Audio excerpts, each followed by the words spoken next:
بسم الله الرحمن الرحيم. السلام عليكم ورحمة الله وبركاته. إن الحمد لله نحمده ونستعينه ونستغفره ونتوب إليه ونعوذ بالله من شرور أنفسنا وسيئات أعمالنا من يهده الله فلا مضل له ومن يضلل فلا هادي له أشهد أن لا إله إلا الله وحده لا شريك له وأشهد أن محمدا عبده ورسوله لا نبي بعده ونصلي ونسلم عليه وعلى آله وأصحابه ومن صار على نهجه إلى يوم القيامة أما بعد. Ikhwani wa akhwati rahimani Allah wa iyyakum. Setelah memuji Allah Subhanahu wa taala dengan nama-namanya yang husna dan sifatnya yang ula, dan bersalawat kepada Nabi kita Muhammad sallallahu alaihi wasallam dan juga kepada keluarga beliau, para sahabat beliau, dan juga orang-orang yang mengikuti jalan hidup beliau. Maka kemudian kita lanjutkan kembali pembahasan kita dari penjelasan tentang kasyfus syubhat. Telah disebutkan oleh al-muallif rahimahullah sebelumnya, ya, bahwasanya kalau kita telah mengetahui hakikat daripada kesyirikan yang mana orang-orang jahiliyah dahulu terjatuh ke dalamnya, dan kita mengetahui bahwasanya agama Allah Subhanahu wa taala yang Allah mengutus dengannya para rasul-rasul sebelumnya sampai yang terakhir nanti, yang adalah satu-satunya agama yang diterima di sisi Allah Subhanahu wa taala, yaitu agama tauhid, dan bahwasanya kebanyakan manusia mereka terjatuh, ya, ke dalam perbuatan syirik ini,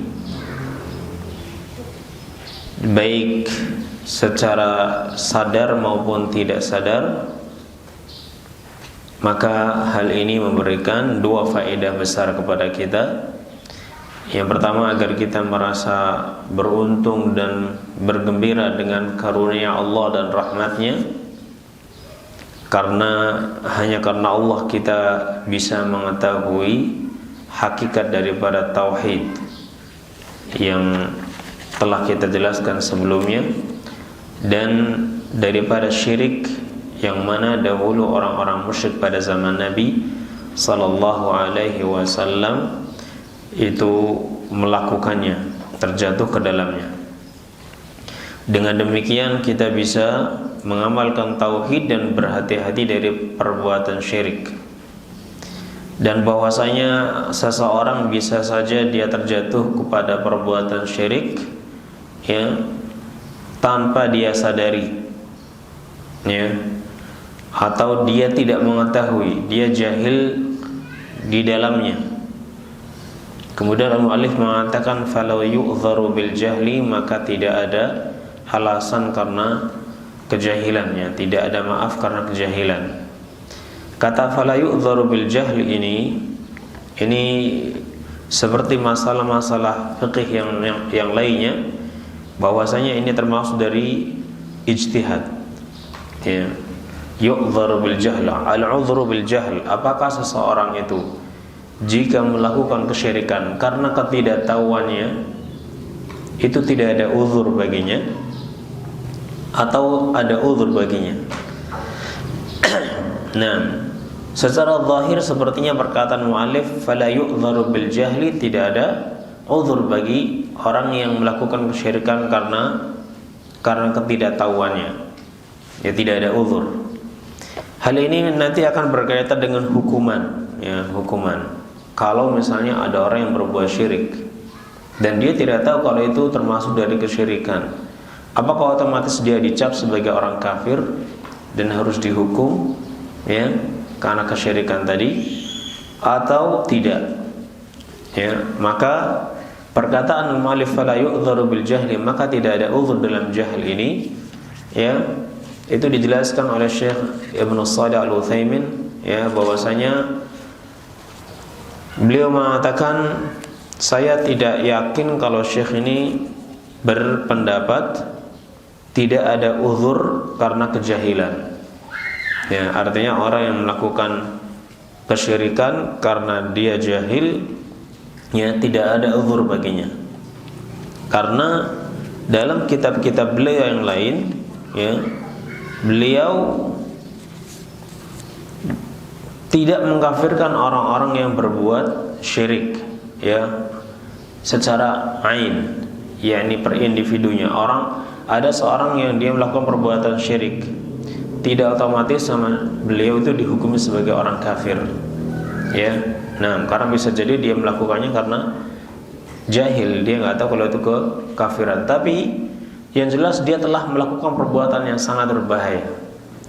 Adapun masalah uzur bil jahl, ya, uzur bil jahl, ya, uzur karena kejahilan, itu nanti berkaitan dengan hukum, ya, berkaitan dengan hukum yang akan dijatuhkan untuknya, ya. Adapun kalau berbuat dosa, jelas dia dosa. Orang yang berbuat kesyirikan maka dia jelas berdosa. Tapi kalau dia, apakah dia otomatis kafir? Nah, maka dalam hal ini Syekh, ya, itu tidak berpendapat demikian. Ya, Syekh Shalih Al-Utsaimin beliau mengatakan, la adzunnu Syekh rahimahullah la yara al-udhra bil jahl. Ya, saya tidak menyangka kalau Syekh ini tidak melihat uzur bil jahl, yakni tidak berpendapat adanya uzur bil jahl. Saya tidak berpendapat demikian. Maksudnya saya husnudzan, ya, yakni bahwa Syekh itu enggak mungkin pendapat seperti ini. Allahumma illa ayyakuna minhu tafritun bi tarki ta'allum, kecuali kalau dia memang enggan untuk talabul ilm, padahal di situ ada tempat dia bisa belajar ilmu dan dia dengan mudah mengetahui apa itu tauhid, apa itu syirik.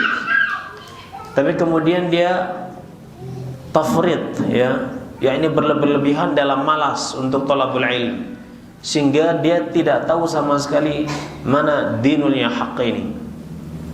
Maka orang seperti ini karena sudah menyepelekan darinya, ya, kalau dia sampai tidak tahu masalah tauhid, maka bisa saja, ya, dia dihukumi sebagai orang kafir karena apa? Dia melakukan kesyirikan padahal, ya, dia mampu untuk mengetahui apa itu syirik, tapi karena malasnya dia sehingga dia melakukan kesyirikan. Nah, ya, adapun dia apabila dia orang yang suka belajar, yang suka mengaji, nah, dan dia juga suka dengan orang-orang saleh, tapi kemudian dia jatuh pada perbuatan syirik tanpa dia ketahui, ya, atau mungkin belum sampai ilmu kepadanya, padahal dia sudah ngaji, maka orang yang jatuh kepada perbuatan syirik tanpa dia mengetahui kalau itu termasuk perbuatan syirik, yaitu karena kejahilannya, orang tersebut tidak otomatis dihukumi sebagai kafir, ya, tidak otomatis dihukumi sebagai kafir, tapi dia terjatuh pada dosa yang besar, ya. Karena masalah hukum kafir atau enggak kafir ini akan berkaitan dengan hukum di dunia. Apakah dia nanti akan dihukumi sebagai murtad atau tidak? Ya, ini saja. Nah, dan ini tentunya masuk ke dalamnya ranah ijtihad.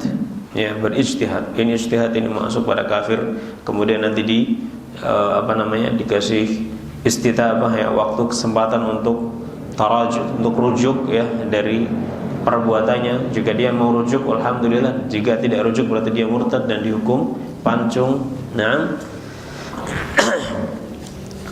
ya, ini berkaitan dengan masalah hukum. Tapi Syekh sendiri, ya, ketika ditanya tentang orang yang wajib kita perangi dan wajib orang itu dikufurkan atau kufur karenanya, itu orang yang seperti apa? Beliau mengatakan arkanul Islami khamsah. Rukun Islam itu ada 5. Awaluha syahadatan. Yang pertama adalah 2 kalimat syahadat, tsummal arkanul arba'ah, kemudian 4 rukun yang lainnya. Fal arba'atu idza aqarra biha wa tarakaha tahawunan fanahnu wa in qatalnahu ala fi'liha falanukaffiruhu bitarkiha. Adapun rukun Islam yang 4 ya selain syahadat tadi, kalau dia mengakui rukun Islam tersebut, tapi kemudian dia meninggalkannya karena malas, meninggalkan untuk mengamalkannya karena malas, maka kemudian kami memeranginya, maka kami meranginya bukan karena kami mengkufurkan mereka. Kami merangi mereka bukan karena kami mengkufurkan mereka, ya, akan tapi memerangi karena mereka meninggalkan kewajiban-kewajiban agar mereka mau kembali. Seperti Abu Bakar radhiyallahu anhu dan para sahabat memerangi orang-orang yang tidak mau membayar zakat. Apakah Abu Bakar mengkafirkan mereka? Tidak. Abu Bakar memerangi mereka karena mereka tidak mau mengeluarkan zakat dan bukan karena mereka kafir. Nah, jadi Syekh mengatakan fala nukaffiruhu bitarkiha. Kami tidak pernah mengkafirkan mereka karena mereka meninggalkan rukun Islam yang 4 tadi. Ya, yang 4 yang sisa. Nah, karena mereka, walaupun mereka meninggalkannya, mungkin saja karena mereka meninggalkannya karena malas untuk melakukannya, tapi mereka mengimaninya. Nah, kalau yang seperti ini saja tidak dikafirkan oleh beliau, apalagi orang yang dia mengamalkan ya rukun Islam semuanya, ya, tapi kemudian dia terjatuh pada masalah syirik misalnya, ya, maka Syekh tidak mengkafirkannya. Tapi tentunya dia sangat dalam keadaan sangat berbahaya karena melakukan suatu amalan yang bisa menghancurkan seluruh amalannya. Tidak mengkafirkan mereka karena apa? Karena mereka tidak tahu kalau itu termasuk daripada perbuatan yang merusak agamanya. Karena mereka jahil, ya. Nah, belum sampai kepada mereka ilmunya, dan mereka orang-orang yang cinta kepada Islam, ya. Maka orang-orang seperti ini itu tidak dikafirkan karena kejahilan mereka. Nah, ini yang dikatakan oleh Syekh Shalih Al-Utsaimin, ya, disebutkan oleh Syekh Shalih Al-Utsaimin menukil dari perkataan Al-Imam Muhammad bin Abdul Wahhab rahimahullahu taala. Maka yang dikafirkan itu adalah orang yang tidak mengucapkan 2 kalimat syahadat, atau dia terang-terangan tahu apa itu tauhid, apa itu syirik, ya, tapi kemudian dia tetap melakukan kesyirikan, ya. Maka orang seperti ini dikafirkan karena dia dengan kesadaran melakukan kesyirikan, Nah, baik. Masalah udzur bil jahl ini, ya, jangan sampai kita terjebak di dalamnya, ya, karena biasanya ada orang-orang yang menggunakan kesempatan, ya, oh ini perkataan Syekh seperti ini, kalian itu ahlu takfir, orang-orang yang suka mengkafirkan orang lain. Mana buktinya? Buktinya ini perkataan Syekh, ya. Nah, bahwasanya seorang itu bisa kafir gara-gara ucapan yang diucapkan, ya, padahal dia tidak tahu kalau itu termasuk perbuatan kafir. Dan Syekh kalian mengatakan tidak ada udzur bil jahl, tidak ada maaf karena kebodohan, ya. Maka yang dimaksud oleh Syekh di sini tidak ada maaf karena kebodohannya adalah ketika dia mampu, ya, dan semua mudah untuknya untuk mengetahui yang hak, tapi dia malas untuk mengetahui yang hak, yang pada akhirnya dia terjatuh pada perbuatan syirik. Maka yang seperti ini bisa, ya, terjatuh pada perbuatan kufur. Nah, akan tetapi jika dia adalah orang yang cinta dengan Islam, dia mengamalkan rukun Islam juga yang lainnya, tapi kemudian dia melakukan perbuatan syirik dan dia tidak menyadari kalau itu termasuk perbuatan syirik, maka orang seperti ini telah terjatuh pada perbuatan yang sangat berbahaya, ya, akan tetapi tidak otomatis dia dihukumi sebagai orang kafir. Nah, karena ketidaktahuan tadi. Baik, maka yang pertama Syekh mengatakan kalau kita sudah mengetahui hakikat tauhid dan syirik, maka yang pertama kita bergembira karena Allah dengan karunia-Nya telah memberikan petunjuk kepada kita, ya, untuk mengetahui yang hak tadi, masalah tauhid, dan mengamalkannya. Di samping itu yang kedua kita juga harus berhati-hati dan merasa takut dari perbuatan syirik, ya. Kenapa? Karena seseorang bisa terjatuh pada perbuatan syirik tanpa dia menyadarinya, ya, dan itu sangat berbahaya baginya. Wa qad yaquluha wa huwa yadhunnu annaha tuqarribuhu ila Allah Ta'ala kama kana yadhunnu al-musyrikun. Terkadang, ya, bisa saja seorang itu mengucapkan suatu ucapan yang dia menyangka bahwa ucapan tadi atau perbuatan tadi itu bisa mendekatkan dirinya kepada Allah Subhanahu wa taala, tapi justru malah perbuatan tadi menjatuhkan mereka pada perbuatan syirik, seperti yang dilakukan oleh orang-orang musyrikin, seperti yang disangkakan oleh orang-orang musyrik dahulu. Orang-orang musyrik dahulu, mereka ingin dekat dengan Allah Subhanahu wa taala. Ya, orang-orang musyrik dahulu cinta kepada Allah Subhanahu wa taala dan mereka ingin dekat, ya, kepada Allah Subhanahu wa taala. Caranya bagaimana?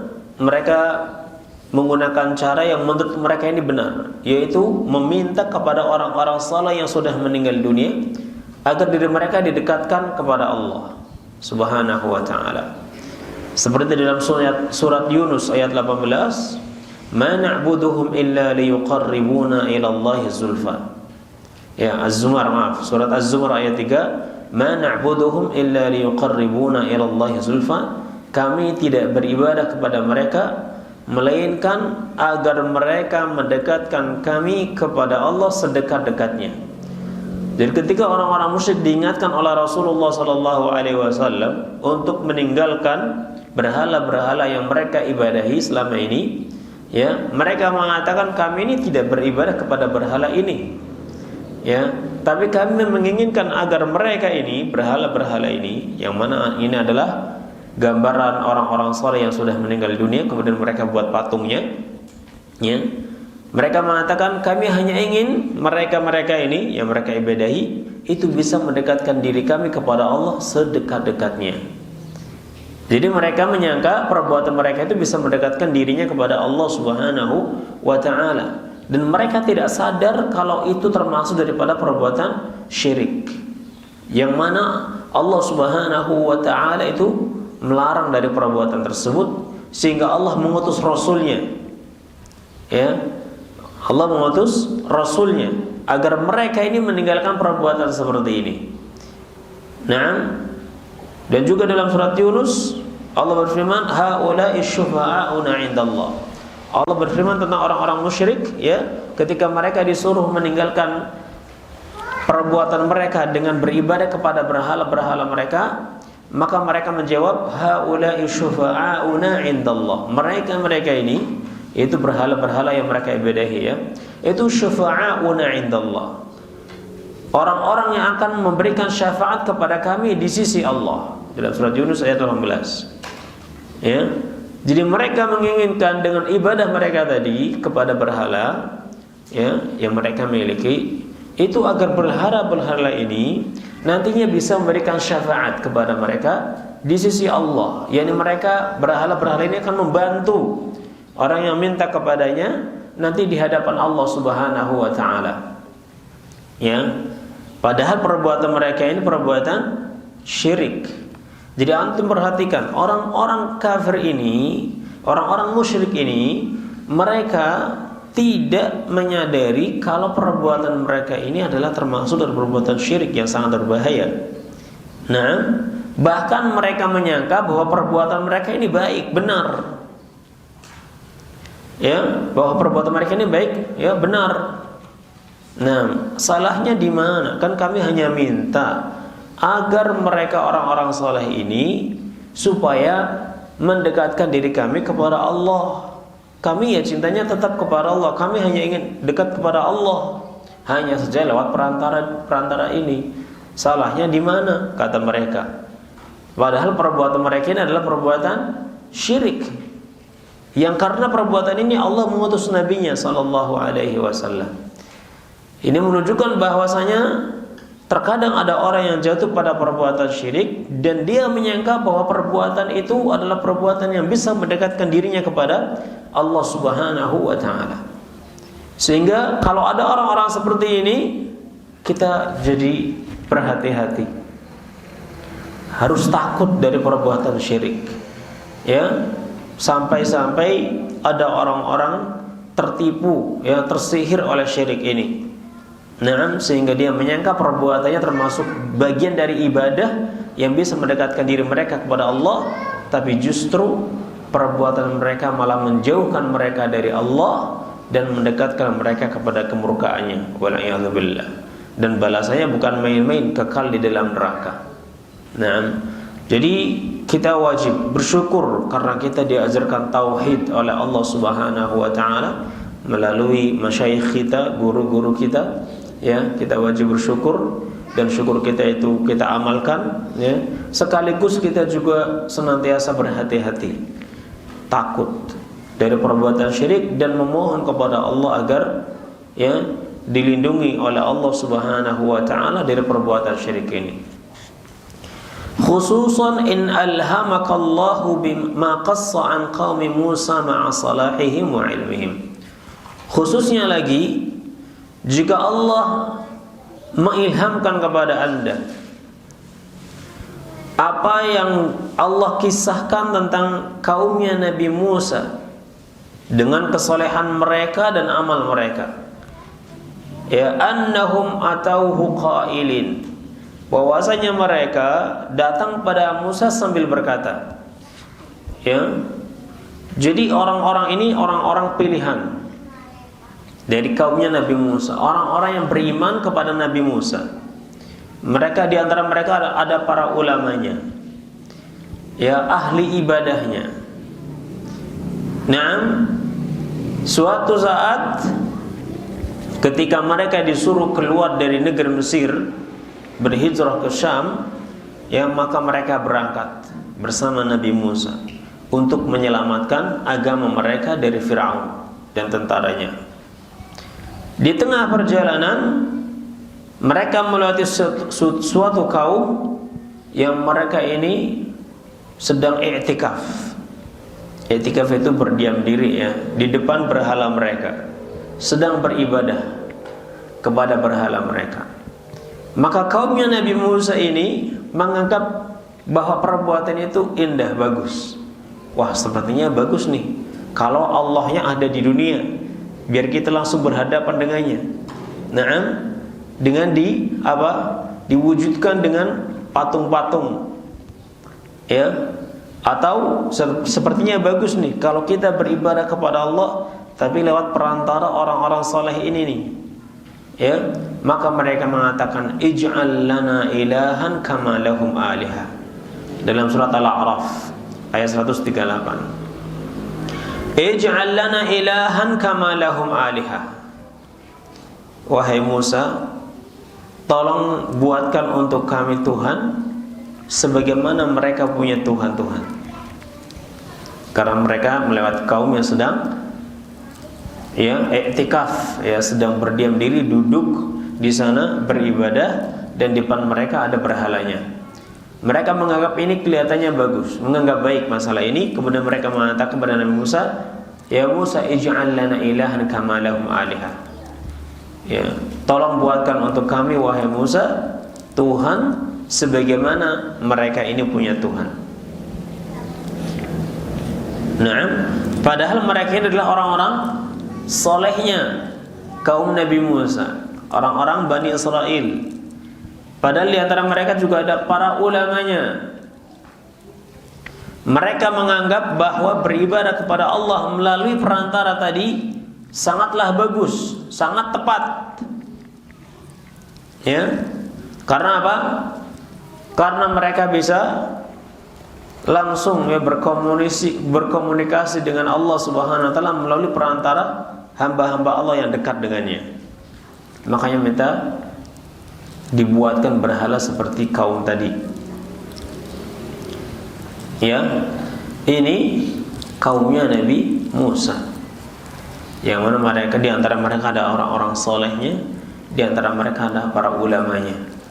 Kalau orang-orang soleh mereka saja, ulama mereka saja bisa terjatuh kepada perbuatan syirik, ya, kalau bukan mereka diingatkan oleh Nabi Musa, lalu bagaimana dengan kita? Ya, maka kita harus jauh lebih hati-hati. Fahina idin ya'dhumu hirsuka wa khawfuka ala ma yukhallisuka min hadha wa amthalihi. Maka ketika itu akan menjadi agunglah semangatmu dan rasa takutmu, ya, untuk meraih apa yang bisa menyelamatkanmu dari perkara ini dan yang semisalnya. Nah, jadi kalau orang-orang solehnya Bani Israel itu yang mereka masih bersama nabinya, masih ada Musa di situ, ya, Nabi Musa bersama mereka saat itu, ternyata mereka hampir terjatuh pada perbuatan syirik. Lalu bagaimana dengan orang-orang yang sudah jauh dari nabinya, karena nabinya sudah meninggal, ya? Nah, dan ilmu kita jauh berbeda dengan mereka orang-orang yang bersama Nabi SAW. Maka ini semua menjadikan kita harus lebih berhati-hati lagi, ya, harus lebih semangat lagi untuk mengetahui tauhid, ya, dan juga syirik, agar jika kita mengetahui tauhid, kita mengamalkannya, kita menjaganya, dan ketika kita mengenali syirik, kita bisa berhati-hati darinya dan menjauhinya. Hal ini juga hampir terjadi pada zaman Nabi SAW. Ya, setelah Nabi SAW menaklukkan kota Makkah, maka berbondong-bondonglah orang itu masuk Islam. Setelah itu Nabi SAW mendengar bahwasanya orang-orang musyrikin mereka telah berkumpul di satu lembah, ya, ingin memerangi Nabi SAW. Maka Nabi pun berangkat untuk memerangi mereka. Sebelum mereka datang, ya, Nabi datang duluan. Maka bergabunglah bersama Nabi SAW para sahabat yang lama dan juga mereka-mereka yang baru masuk Islam. Nah, tapi ada Nabi di situ. Mereka berangkat, kemudian mereka melewati, ya, pohon yang besar, yang mana orang-orang musyrikin dahulu mereka biasa menggantungkan pedang-pedang mereka di pohon besar tersebut, ya, untuk mencari berkah dari pohon tersebut. Maka mereka mengatakan, ya Rasulullah, ij'al lana dhata anwatin kama lahum dhatu anwat. Pohon itu disebut dhatu anwat. Ya Rasulullah, buatkanlah untuk kami dhata anwat sebagaimana mereka punya dhatu anwat. Maka Rasul bertakbir, Allahu Akbar. Laqad kultum kama qala banu Israel li Musa. Nabi kaget, bertakbir, Allahu Akbar. Sungguh apa yang kalian ucapkan barusan persis seperti yang diucapkan oleh Banu Israel kepada Nabi Musa, ij'al lana ilahan kama lahum aliha. Tolong buatkan untuk kami Tuhan sebagaimana mereka punya Tuhan. Kalian mengucapkan tolong buatkan untuk kami dhatu anwat sebagaimana mereka punya dhatu anwat. Yani mencari berkah daripada, ya, meminta berkah kepada apa? Kepada pohon. Dan ini syirik, karena yang punya berkah hanyalah Allah Subhanahu wa ta'ala. Nah, ya, dan Allah tidak pernah menjadikan keberkahan dalam pohon yang seperti ini. Mereka saja yang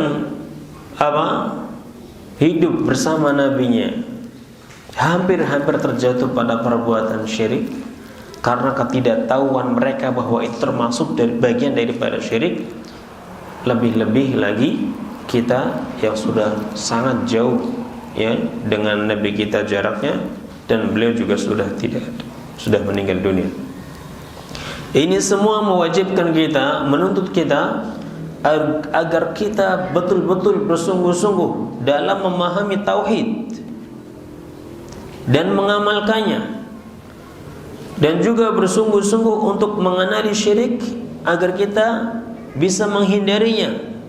Selain itu, agar kita senantiasa memohon kepada Allah Subhanahu wa ta'ala hidayahnya, ya, petunjuknya. Nah, kalau kita melihat ada orang yang berbuat syirik padahal dia orang yang senantiasa beribadah kepada Allah Subhanahu wa ta'ala, maka kita bersyukur melihat diri kita, alhamdulillah, ternyata saya dilindungi dari perbuatan itu. Alhamdulillahilladzi afani mimma ibtalahum. Segala puji bagi Allah yang telah menyelamatkan saya dari apa-apa yang telah menimpa mereka, ujian bagi mereka. Karena ini ujian untuk mereka. Kemudian kita doakan, Allahumma hdina wahdihim, ya Allah, berikan hidayah untuk kami dan mereka juga, agar mereka tahu bahwa ini perbuatan syirik dan mereka meninggalkannya. Ya. Nah, wa'lam anna Allah Ta'ala bihikmatihi lam yab'ath nabiyyan bihadha at-tauhid illa ja'ala lahu a'da'an kama qala ta'ala. Dan ketahuilah bahwasanya Dia Allah Subhanahu wa Ta'ala, di antara hikmahnya adalah Dia tidak mengutus seorang nabi pun dengan membawa tauhid ini kecuali Allah menjadikan untuknya musuh-musuh. Kama qala ta'ala, kama qala Allah Ta'ala, sebagaimana Allah berfirman, wa kadzalika ja'alna likulli nabiyyin aduwwan syayatinal insi wal jinni yuhi ba'duhum ila ba'din zukhrufal qawli ghurura. Dan demikianlah kami jadikan untuk tiap-tiap nabi musuh-musuh dari kalangan setan, ya, dan manusia, ya, dari kalangan setan dan manusia.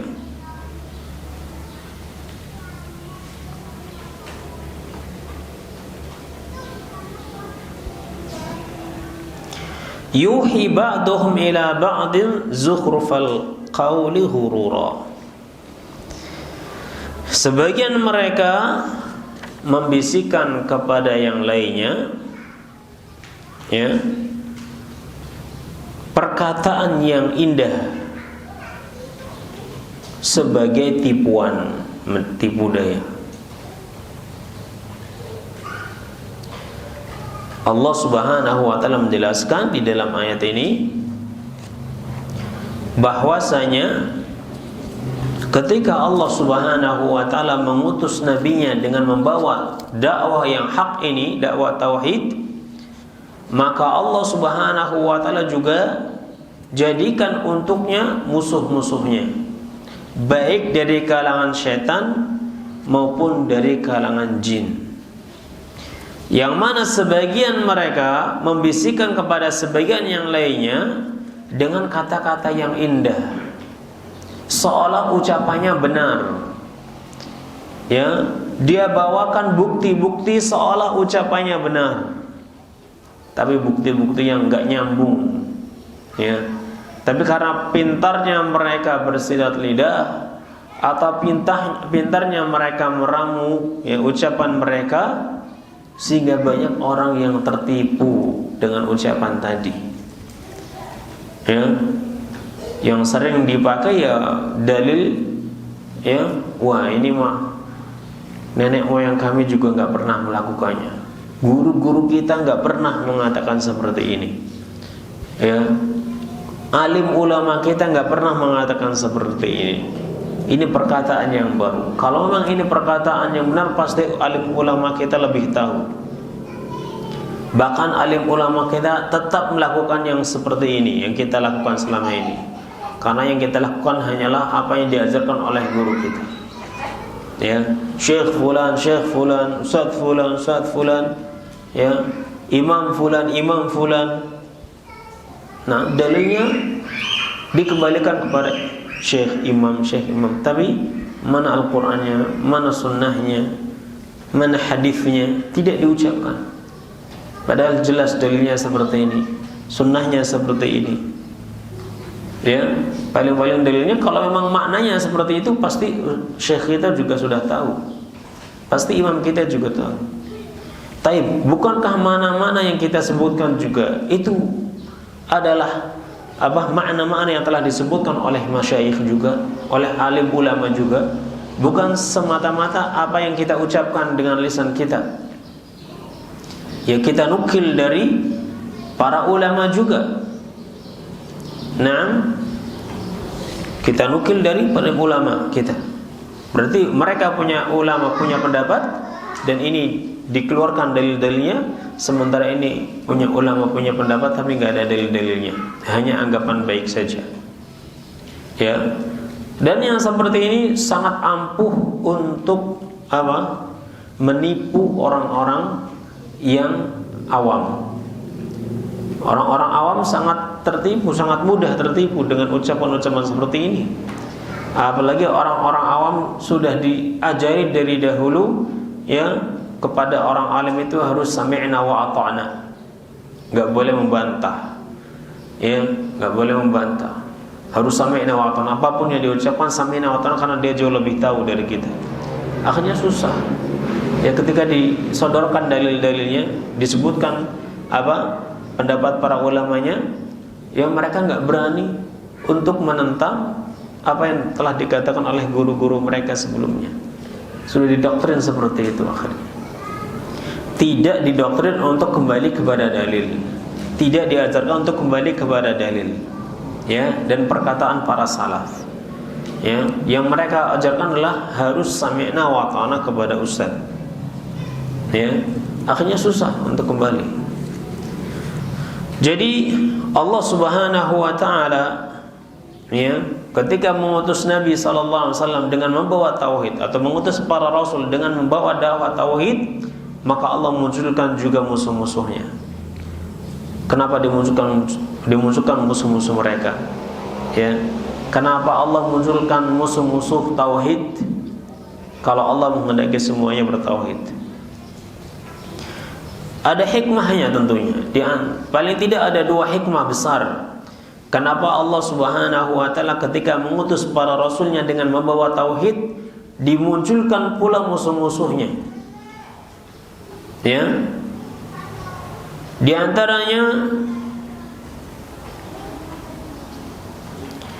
agar Allah Subhanahu wa taala memperlihatkan, ya, mana orang-orang yang betul-betul jujur untuk mengikuti agama Nabi Sallallahu Alaihi Wasallam dan mana orang-orang yang dusta. Orang-orang yang betul-betul ikhlas menyerahkan dirinya, ya, kepada agama Nabi ini, dengan orang-orang yang dia mengikuti hawa nafsunya, ya, dengan meninggalkan dalil-dalil yang datang dari Nabi Sallallahu Alaihi Wasallam. Nah, jadi agar jelas, liyamizallahu al-khabitha min at-tayyib wa yaj'al al-khabitha ba'dahu 'ala ba'd. Agar Allah itu membedakan mana yang buruk dan mana yang bagus. Ya, agar Allah menjadikan membedakan mana yang buruk dan mana yang bagus. Ini diantara hikmahnya.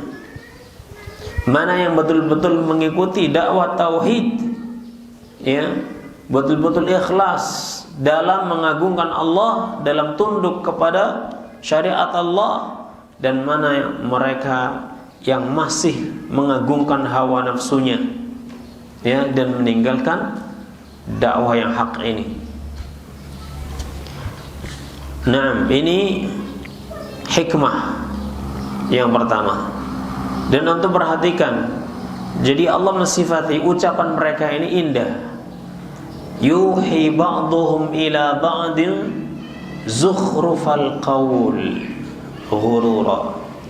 Zukhrufal qaul ini ucapan yang indah. Ya. Kalau ucapannya buruk, jelas orang tahu ini batil, gak usah diikuti karena ucapannya buruk. Ya. Tapi ucapannya ini indah, sepertinya benar, sepertinya hak, ya, sepertinya bagus, sehingga banyak orang yang tertipu. Tapi orang-orang yang betul-betul ikhlas ingin mencari agama Allah Subhanahu wa taala, dan dia ikhlas beribadah kepada Allah dan tidak mau beribadah kepada selainnya, ya, tidak mengagungkan hawa nafsunya, dia dahulukan Al-Quran dan sunnahnya daripada hawa nafsunya, maka orang seperti ini dia akan mengetahui yang hak, dia akan mendapatkan yang hak. Tapi orang-orang yang mereka hatinya sudah condong kepada hawa nafsunya, hatinya condong kepada syahwat dunia, maka mereka akan berat untuk menerima yang hak ini. Nanti kalau yang menerima hak ini, ya, ladangnya jadi hilang, ya. Ladang amplopnya jadi hilang misalnya, karena orang-orang nggak mau lagi. Ya, biasanya dipanggil tiap malam Jumat, panggil ini, ya, tolong pimpin doa, nanti dapat amplop. Sekarang nggak lagi kalau seperti ini. Syahwat ini yang menjadikan orang itu susah untuk menerima yang hak. Dan agar orang-orang tetap, ya, berpendapat seperti yang dia ikuti, yang dia yakini, yang dia inginkan, maka dia menggunakan ucapan-ucapan yang bisa membuat orang itu tetap, ya, mengikutinya. Ya, bukan mengikuti dalil, bukan mengikuti tauhid, ya, tapi agar mengikuti dirinya, biar dia tetap punya pengikut. Maka ahlu tauhid mereka hanya mengajak manusia kepada Allah, kepada tauhid.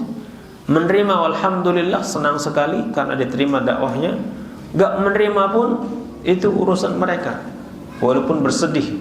Bersedihnya karena tidak, ya, kaumnya ini tidak menerima dakwahnya. Seperti sedihnya Nabi SAW ketika mendapatkan, ya, kaumnya ini ada yang menentangnya, karena beliau sudah mengetahui yang hak. Beliau diperlihatkan surga dan neraka, ya. Beliau dengan mata kepala sendiri melihat surga dan neraka. Jadi beliau begitu sedihnya ketika ada orang-orang yang tidak mau menerima dakwah beliau. Begitulah sedihnya para du'a, para dai, ya, para masyayikh ketika dakwah ini ditolak oleh kaumnya. Bukan disedih karena nggak banyak pengikutnya, ya. Masalah antum mengikuti saya atau enggak itu urusan antum. Antum senang dengan saya atau enggak itu urusan antum. Yang penting antum mau bertauhid, ya. Antum kemanapun dengan siapapun, yang penting antum bertauhid, itu sudah senang. Karena bukan tujuan kita antum loyal kepada saya. Antum harus, ya, kalau udah ngaji sini jangan ngaji di tempat lain deh, ya. Di sini aja. Enggak seperti itu maksudnya. Ya. Antum ngaji di mana saja, yang penting antum amalkan tauhid. Ya. Karena kita hanya ingin apa? Hanya ingin antum itu bertauhid, tahu yang hak, ya, kemudian mengamalkannya, tahu yang batil kemudian meninggalkannya. Itu yang paling penting, ya. Ketika antum nggak mau, wah, saya sedihnya bukan karena apa? Ya, bukan karena antum nggak ngaji sama saya, tapi sedih karena, ya, tidak mengikuti yang hak. Maksudnya seperti itu, ya.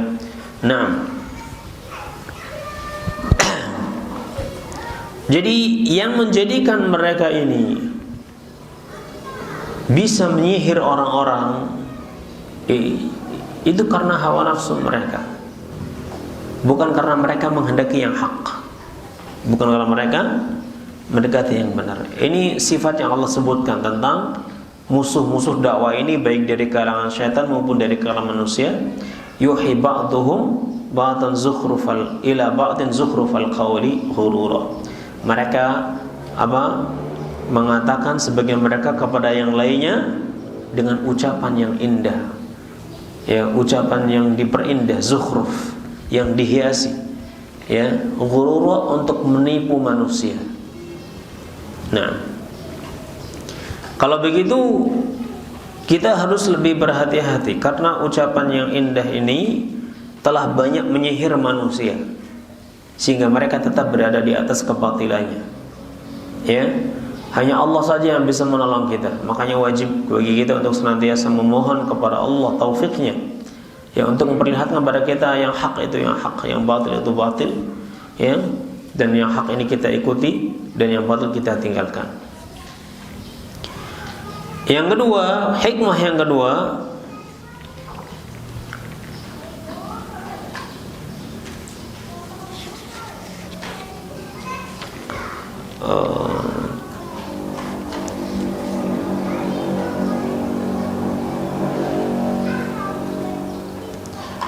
Taib. Tapi sebelumnya kita baca wa qad yakunu li a'da'i tauhid ulumun katsirah wa kutubun wa hijaj. Dan terkadang musuh-musuh tauhid itu mereka punya ilmu yang banyak. Kitab-kitab, hujjah-hujjah yang kuat. Ya. Nah, mereka bisa menyebutkan dari kitab ini, imam ini berkata demikian, imam ini berkata demikian, imam ini berkata demikian, syekh ini berkata demikian, syekh ini berkata demikian. Ya. Nah, kalau kita bukan orang yang berilmu, kita susah untuk apa? Untuk membantahnya. Kalau kita bukan orang berilmu, kita susah untuk membantahnya. Apalagi orang-orang yang sudah menggunakan kalamnya, ilmu kalam, ya, orang yang menguasai ilmu kalam. Ya, kalau berdebat dengan orang yang menguasai ilmu kalam itu susah. Ya. Tapi orang yang dia jernih hatinya, menginginkan tauhid, tahu kalau ini perkataannya batil. Cuman kalau membantahnya nggak bisa, susah. Ya, ya kalau kita tahu itu perkataannya batil, itu pertama kita syukur, alhamdulillah saya nggak terfitnah, karena tahu ini batil. Walaupun ucapannya, ya susah dibantah, tapi kasihan pada orang lain. Ya, yang tidak memiliki tauhid. Ya terkadang musuh-musuh itu mereka bukan orang-orang biasa. Mereka itu ilmunya luas, ya. Bukan cuma orang biasa, orang awam, tapi mereka bisa ditanya doktor, profesor, bahkan orang yang punya kedudukan, ya. Bahasa Arabnya lancar. Nah, kitab-kitabnya dia hafal. Hujjah-hujjahnya ya sepertinya kuat. Nah, secara zahirnya ya nyambung kelihatannya. Dan itu banyak. Ya. Nah, hafalannya luas. Nah, terkadang seperti itu, tapi dia musuh tauhid. Ya, falamma ja'atuhum rusuluhum bil bayyinati farihu bima 'indahum minal 'ilm.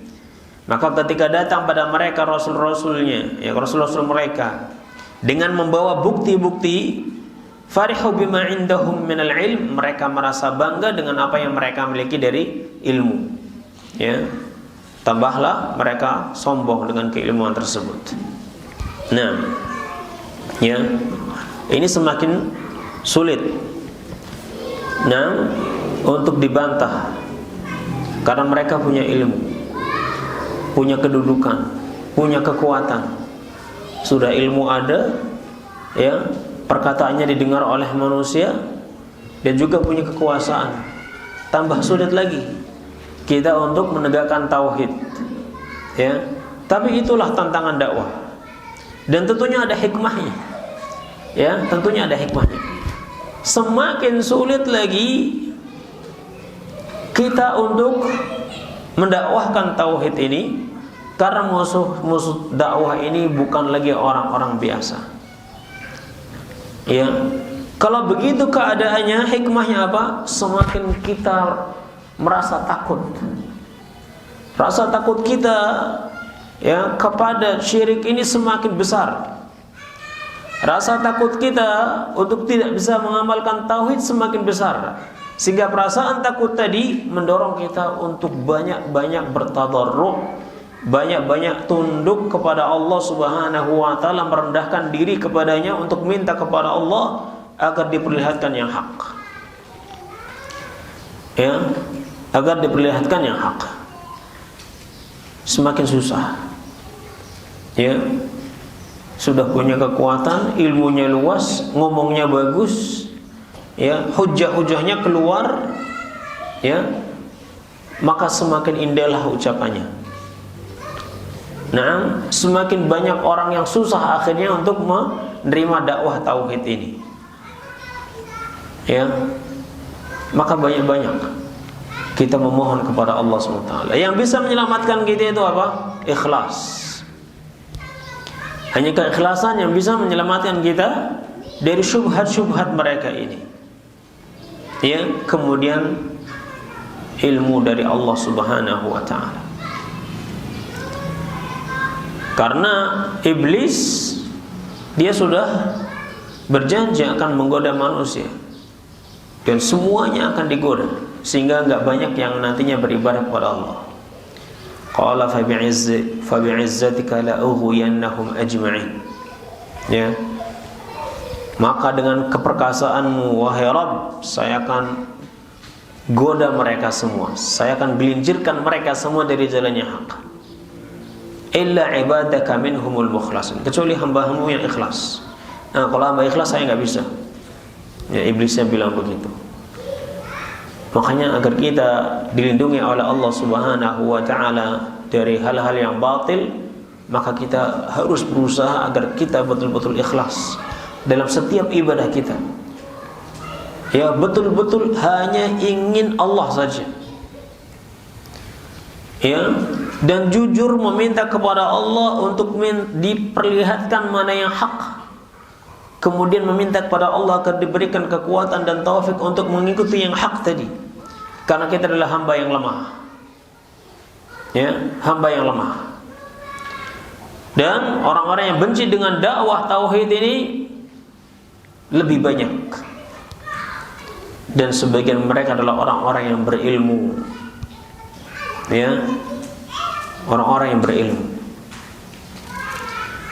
Allah menyebutkan tentang nabinya, tentang rasulnya ini, falamma ja'atuhum rusuluhum, maka ketika datang pada mereka rasul-rasul mereka, ini rasul-rasul yang Allah utus kepada mereka, bil bayyinat, dengan membawa bukti-bukti ilmu, mereka bawa dalilnya begini dan begini. Ya, apa yang mereka dapatkan dari kaumnya? Farihu bima indahum min ilm, mereka sombong dengan apa yang mereka miliki dari ilmu. Ya, yang mana ilmu-ilmu tadi adalah warisan dari nenek moyangnya. Nah, ini enggak pernah diucapkan oleh nenek moyang kita. Ulama-ulama kita terdahulu tidak pernah mengatakan seperti ini. Ya, bahkan ulama-ulama kita dahulu menganjurkan kita untuk melakukan seperti yang kita lakukan. Ini kitabnya, dibuka kitabnya, dibacakan. Wah, mereka punya kitab sekarang. Nah, dalilnya mana? Bawa dalilnya, walaupun dhaif. Tapi kan banyak orang enggak mengenal hadis dhaif. Nah, ya. Jadi ini bukti kalau ulama-ulama kita dahulu melakukan amalan seperti ini. Kalau memang perbuatan ini salah, pasti mereka sudah menjelaskan kepada kita. Ya. Jadi tetaplah kita mengamalkan apa yang kita amalkan selama ini. Adapun dakwah ini, ya, yang baru ini, menurut mereka baru, itu kita tinggalkan. Karena ini hanyalah dakwah khawarij. Ya. Dituduh sebagai dakwah khawarij yang suka mengkafirkan manusia. Nah, la haula wala quwata illa billah. Apalagi para orang-orang yang mendakwahkan dakwah tauhid seperti ini, mereka adalah orang-orang yang dibayar oleh Saudi Arabia. Ya, dibayar. Nah, gede bayarannya, 15 juta per bulan. Ada yang 20 juta per bulan. Ya. Nah, dari mana antum tahu? Dari orang yang pernah menjadi dai Arab Saudi. Ya, bilangnya seperti itu. Ya. Memang ada duat mulhaq dini, ada duat mulhaq dini, yaitu orang-orang yang memang mereka mendaftar ke Arab Saudi, kedutaan besar, kemudian sama Arab Saudi itu ditempatkan ke pelosok-pelosok ya Indonesia, ya, untuk mendakwahi orang-orang yang tidak mengenal Islam sama sekali. Mereka hanya ingin membantu negara Indonesia ini, ya, terutama orang Islamnya, agar dakwah ini tersebar di seluruh pelosok. Karena negeri kita nggak mampu untuk mengirim dai-dai ke pedalaman, ya, tidak mampu mengirim dai-dai ke pedalaman. Nah, makanya dibantu, ya, agar dakwah ini tersebar, semata-mata agar mereka masuk Islam. Apa keuntungan Arab Saudi dengan menyebar dakwah tadi? Apakah akhirnya mereka jadi loyal ke Arab Saudi, kemudian ayo kita bersatu dengan Arab Saudi misalnya, atau tunduk ke Arab Saudi? Ya, hanya ingin Islam ini tersebar di negeri bumi Nusantara ini. Ya, nah, makanya Arab Saudi ini Gak selektif banget. Maksudnya begini, gak harus orang yang tunduk kepada Saudi dia ikut. Bahkan orang-orang yang mereka sendiri kan katanya tadi kan ini mantannya, karena mereka dari ini orang ini sebelumnya belajar di pondok-pondok mereka. Sama Arab Saudi diajak, nggak apa-apa. Yang penting antum dakwah ke sana, nggak masalah. Ya, nggak masalah. Yang penting antum dakwah Islam. Itu yang paling penting. Ya, mendakwahkan tauhid. Nah, ya, itu bukti bahwa Arab Saudi itu bukan menginginkan duniawi. Mereka hanya ingin Islam itu tersebar di negeri Indonesia karena mereka mendengar yakni tansiriyah, yakni pergerakan tansiriyah, yakni tansiriyah itu misionaris ya, itu sangat gencar di pedalaman-pedalaman di Indonesia yang tidak tersentuh. Ya, sangat gencar. Nah, saya punya teman satu angkatan, dia sekarang dakwahnya di sana, di salah satu pulau yang terpencil juga. Kalau dakwah itu harus naik perahu beberapa jam baru nyampe kampung tersebut. Ya, nah, satu angkatan dengan saya. Ya, di pulau terpencil. Dia berdakwah seperti itu. Dia cerita kalau berdakwah itu ya harus naik perahu berjam-jam, sampai di situ harus berdakwah. Sekarang beliau punya pemukiman Islam, ya. Dan waktu itu di situ sudah banyak orang Kristennya. Tapi setelah beliau masuk di situ dengan izin Allah Subhanahu wa taala dan dengan taufiknya, akhirnya pendetanya masuk Islam. Ya. Yang dia tadinya juga Muslim, tapi kemudian dia Nasrani dan jadi pendeta. Kemudian setelah dakwah beliau masuk, akhirnya mereka rujuk lagi ke Islam. Ya, kata Ustaz, sebagaimana antum dakwah mereka kepada Nasrani, antum sekarang sudah dakwah mereka untuk Islam, bantu. Ya. Akhirnya mereka diusir dari kampung halamannya. Maka Ustaz ini meminta bantuan kepada muhsinin ya untuk membuat perkampungan Islam. Alhamdulillah banyak muhsinin membantu. Akhirnya mereka yang sudah masuk Islam, yang diusir dari kampungnya, dibuatkan rumah. Nah, ya dibuatkan rumah. Ya. Nah, itu hanya dalam rangka Islam ini tersebar di negeri bumi Nusantara ini. Tidak ada keinginan yang lain. Ya, tidak ada. Dan itu jumlahnya sedikit, ya, jumlahnya sedikit. Enggak setiap orang yang mendakwakan tauhid ini pasti dibayar sama Arab Saudi. Hebat sekali Arab Saudi, ya. Nah, berapa ribu ya dai-dai yang mengajak kepada tauhid kalau semuanya didakwai oleh Arab Saudi. Tapi karena memang sudah benci dengan dakwah ini, akhirnya berbagai cara itu mereka tempuh. Ya, berbagai cara itu mereka tempuh. Ya. Nah, jadi ketika datang nabi-nabi ini membawa dakwah-dakwah, membawa bukti-bukti ya dari Allah Subhanahu wa taala, ilmu yang bermanfaat ya, maka mereka merasa senang dengan warisan ya nenek moyangnya.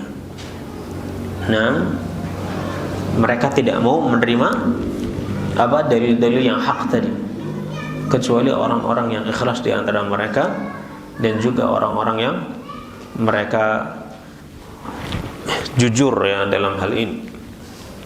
Maka banyak di antara mereka yang jujur-jujur, akhirnya mereka rujuk ya kepada Islam. Dan pernah saya sebutkan salah seorang di antara mereka adalah yang mensyarah kitab Aqidah Wasithiyah. Ya. Nah, yang mana tadinya dia ingin membantah perkataan Syekhul Islam Ibnu Taimiyah dalam kitab tadi, ya, masalah aqidah asma wa sifat ini. Nah, dan dia adalah salah satu guru besar di Universitas Al-Azhar saat itu. Ya, setelah dia baca ternyata kebenaran ada pada Syekh. Ya, akhirnya dia rujuk dan dia akhirnya mensyarah kitab Aqidah Wasithiyah itu sendiri. Nah, Syekh Mahmud Khalil Al-Harras namanya. Nah, Khalil Al-Harras ini dia mensyarah kitab Aqidah Wasithiyah yang tadinya dia membantah. Yang tadinya mau membantah malah justru setelah membawa dalil-dalilnya, ya, alhamdulillah akhirnya rujuk.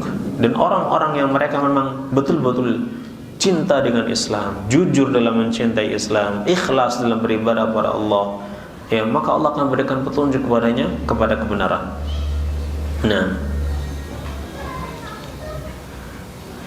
idza arafta ladzika wa arafta anna at-tariqa ila Allah ta'ala la budda lahu min a'da'in qa'idin 'alayhi ahlu fasahati wa 'ilmin wa hijaj wal wajibu 'alayka an ta'allama wa an ta'allama min dinillah ma yasiru silahan tuqatilu bihi ha'ula'i asyayatin alladhina qala imamuhum muqaddimuhum li rabbika 'azza wa jalla la'aqudanna lahum siratakal mustaqim thumma la'atiyannahum min bayni aydihim wa min khalfihim wa an aymanihim wa an syama'ilihim wa la tajidu aktsarahum syakirin. Apabila engkau telah mengetahui hal tersebut dan mengetahui bahwasanya jalan menuju Allah itu pasti ada rintangannya, ada musuh-musuhnya yang mereka duduk di jalan tersebut untuk menghalang-halangi manusia, ya, meneruskan jalan tersebut sampai ke Allah.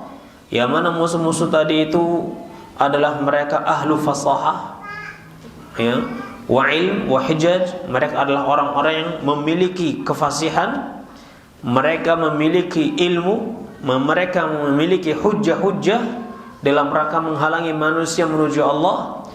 Kalau Anda mengetahui hal ini, fal wajibu 'alaika an ta'allam, maka wajib bagi Anda untuk belajar min dinillah, dari agama Allah. Wajib mempelajari ilmu Allah, ya, enggak ikut kebanyakan manusia, harus belajar, ya, yang mana pelajaran ini bisa menjadi senjata bagi Anda, ya, untuk melindungi Anda dari serangan musuh-musuh ini dan memerangi mereka. Memerangi di sini artinya dengan hujjah, ya, paling tidak menyelamatkan Anda dari hujah-hujah yang batil tadi. Ketika hujah-hujah itu datang, ya, dan hujah itu batil, Anda bisa membentengi diri Anda dan memerangi hujah-hujah ini, paling tidak untuk diri kita sendiri, ya, kalau belum bisa untuk yang lainnya juga. Jadi Anda wajib belajar dari agama Allah ini yang bisa menjadi senjata bagi Anda untuk memerangi syaitan-syaitan ini dari kalangan jin dan manusia, yang mana, ya, dedengkotnya mereka, imamnya mereka dalam hal ini pernah berkata, bersumpah di hadapan Allah, la'aqudanna lahum siratakal mustaqim, benar-benar kami akan menghalangi mereka dari jalanmu yang lurus. Ini iblis. Kami akan duduk di jalan tersebut dan kami akan menghalang-halangi mereka untuk meneruskan jalan ini kepada Allah. Thumma la'atiyannahum min bayni aydihim, ya, ini sumpahnya iblis, ya. Kemudian aku akan mendatangi mereka dari arah depan mereka, wa min khalfihim, dan dari arah belakang mereka, wa an aymanihim, dari sisi kanan mereka, wa an syama'ilihim, dari sisi kiri mereka. Dikepung gitu. Orang yang ingin mengikuti, ya, menapaki jalan yang bisa membawanya kepada surga, itu dikepung oleh iblis dan dengan bala tentaranya, baik dari kalangan manusia, dari kalangan jin maupun dari kalangan manusia. Dikepung. Wala tajidu aktsarahum syakirin, dan engkau tidak akan mendapatkan kebanyakan mereka sebagai orang-orang yang bersyukur. Ya, ini akan banyak di antara mereka yang tumbang, ya, wal'iyadzu billah, akhirnya menjadi budaknya iblis, menyerah kepada iblis. Nah, kalau kita tidak punya ilmu.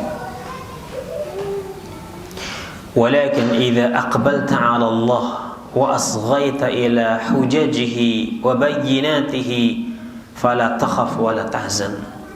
Tapi kalau engkau, ya, datang kepada Allah dan mendengarkan hujah-hujahnya serta menerimanya, ya, tunduk kepada penjelasan-penjelasan Allah, fala takhaf wa la tahzan, maka janganlah engkau takut dan jangan pula engkau bersedih.